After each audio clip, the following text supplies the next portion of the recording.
Hello and welcome to Runkle of the Bailey. My name is Ian Runkle. I'm a Canadian criminal defense and firearms lawyer. So it's been a while since we had a Scotch video, but today we're going to have a Scotch video and discuss a case that was reported in the Burnaby Now. I'm going to link the article in the description below. You should check it out. But the headline is Burnaby cop accused of misconduct spent more than half his RCMP career on paid leave. And so the story here is that the guy in the picture, let's just zoom in on that. That's Alessandro Sponza, a former RCMP member who was accused of offenses under, RCMP discipline, including actions likely to discredit the force. Now, we don't know what those actions actually were because Mr. Sponza resigned before these could be heard. He's like, nope, peace out, I'm done. And the problem is that once he resigns, that actually ends the jurisdiction of the disciplinary boards to hear the case, to have any of this come out in the public. So we don't actually know. But he had a 5-year career with the RCMP, and more than 2.5 of those years was spent on suspension. So essentially, for more than half of his career, he was on paid suspension, getting paid for doing nothing. And you might say, okay, well, stuff happens, cases fall through the cracks, there's those unique circumstances that just where something doesn't work out right. And here's the problem. This is not a unique circumstance. This is not a failure of the system in his specific case, because this is actually how the system is built, and we need to fix it. There are dozens and dozens of cases where police officers who've been accused of serious misconduct, including things like theft from members of the public, including things like weapons mishandling, including intentional mishandling of weapons in ways that could endanger other police officers or other members of the public. We're talking about sexual offenses against other police officers or members of the public. We're talking serious stuff here. And in some cases, they've been able to stretch these proceedings out and stretch out the time that they are suspended with pay for 8 years, 10 years. At more than $100,000 a year in some cases, we're talking about almost $1 million that officers have been paid. And I've previously reported on some of those cases where officers have been paid almost or over $1 million for screwing up. And this can't be the way we want our system to work. This can't be how things should go. This is fundamentally unfair and wrong. Now, I say that as like a taxpayer and as a person who has a job where, quite frankly, if I did something anything like any of, if I was alleged, like if I was charged with a criminal offense, any criminal offense, I would be probably suspended very quickly and unable to work. I'd be suspended and no pay, no money, no anything.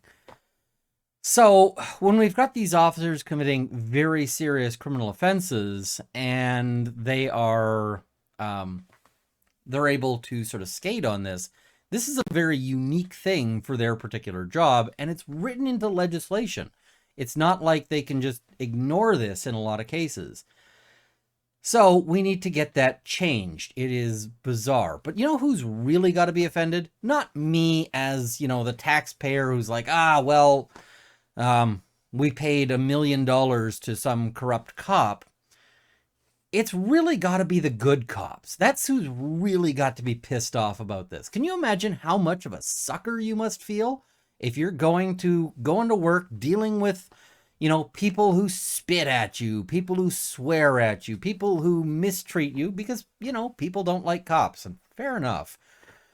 But it's often a crappy job, right? Most people aren't getting, most people can't expect to have somebody take a swing at them every month at their job. So, yeah, but there are officers out there who are good cops. And good cops, I've always said, deserve to work with other good cops. But can you imagine how much of a sucker you've got to feel? You're going to work, you're just, you're being ethical, you're being honorable, you're being honest, diligent, restrained, all of these things we expect from police officers. And then some jerk who is stealing from dead people or, whatever else gets basically a years-long paid vacation. And in some cases, officers have managed to work a second job while they're on paid suspension. And you got to figure, if you can somehow manage to get paid suspension as a police officer and a second job in the meantime, you'd be pulling two salaries. You pull that off for 10 years, you're retired. This is like a lottery win. Why are we making being a bad cop like a lottery win? It's insane.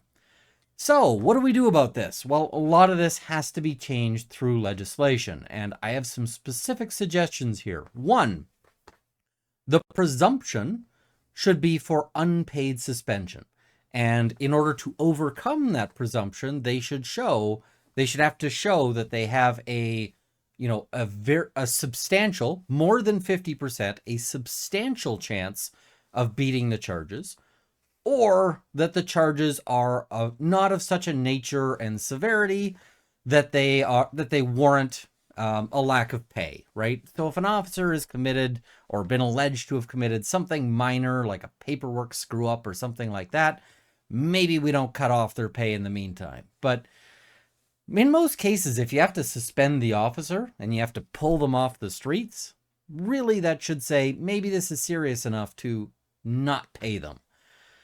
The same way you'd be not paid in most other jobs. In fact, in most other jobs, you'd just be summarily fired, but okay. The next thing is to end the ability of officers to resign in the face of discipline. As a lawyer, if I am subject to discipline and I say, like the Law Society says, hey, Runkle, we're going to punish you if we find that you committed this offense. And if I resign, that's actually treated as a disbarment. Resigning in the face of discipline is equivalent to being disbarred. So we should similarly treat resigning as either something that doesn't end their jurisdiction to proceed with the disciplinary action, or treat resigning as something that is basically an admission of the offense and requires you to repay any of that paid suspension time. Oh, you dragged out the proceedings for 8 years and then you resigned just before we could come to a verdict. Yeah, we want our $800,000 back, please. That might be a good system. And the other thing is, quite frankly, these boards are often a problem themselves. We need to really reshape these boards, get more civilian interest in them, less police authority over police, because the whole thing of police investigating police is not really something that lends to a lot of confidence in the system. Frankly, what we're seeing a lot of is cases where, in my opinion, the officer should never be a police officer again, and where these disciplinary boards are like, it's not such a big deal. That includes offenses of dishonesty, including the cheating scandal out of, I think it was Toronto, where a police officer was helping other officers cheat on promotion exams. We've seen instances where officers have committed sexual offenses and they go, no, you can keep working. You can keep being a police officer, which to me is insane. That to me is the absolute, that should be the obvious case where a police officer should not be a police officer, is if you can't trust them, like, for example, alone with an unconscious woman. Because the unconscious woman who might have a police call made about her really deserves to feel that the officer who's responding is going to be somebody who is safe and is not potentially somebody who might be the danger in this circumstance.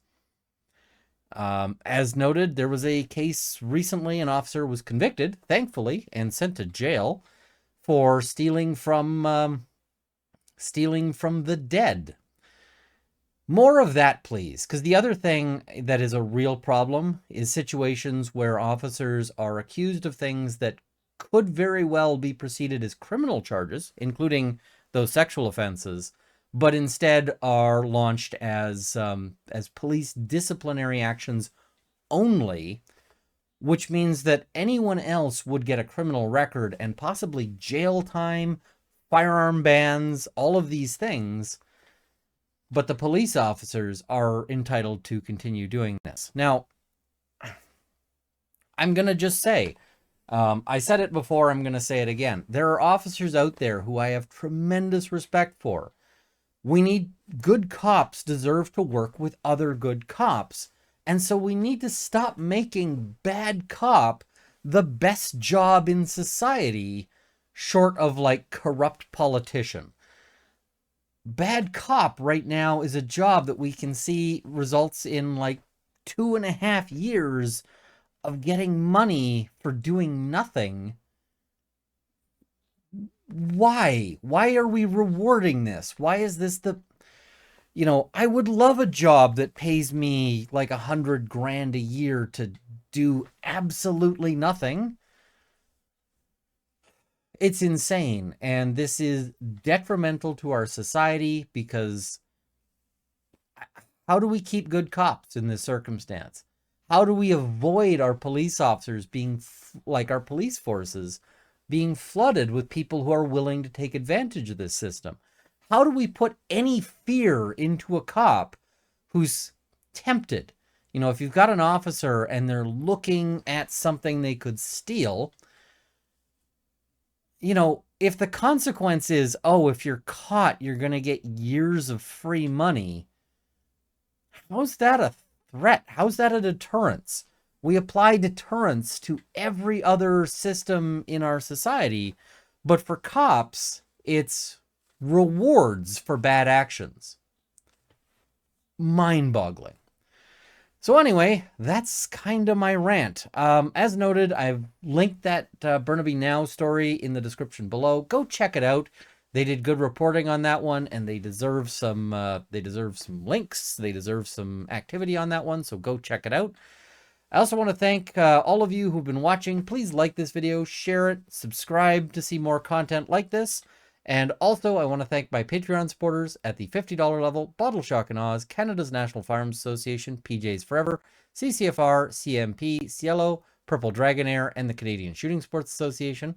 And at the $20 level, Mark, Lindsay Metcalf, Larry Kalniak, Kyle Fox, Drunkle of the Baileys, Cameron Johnson, Andrew Elsich, Marvin CZ, and Dorky Dane. Thank you as well to my $10 supporters who will be in the crawl immediately following. There's a link to the Patreon if you want to join them. Thank you, and I hope this has armed you with knowledge. And yeah, let me know in the comments below. Do you think this, am I off base here? Is this... drives me nuts when I see these cases. Anyway, see you guys next time.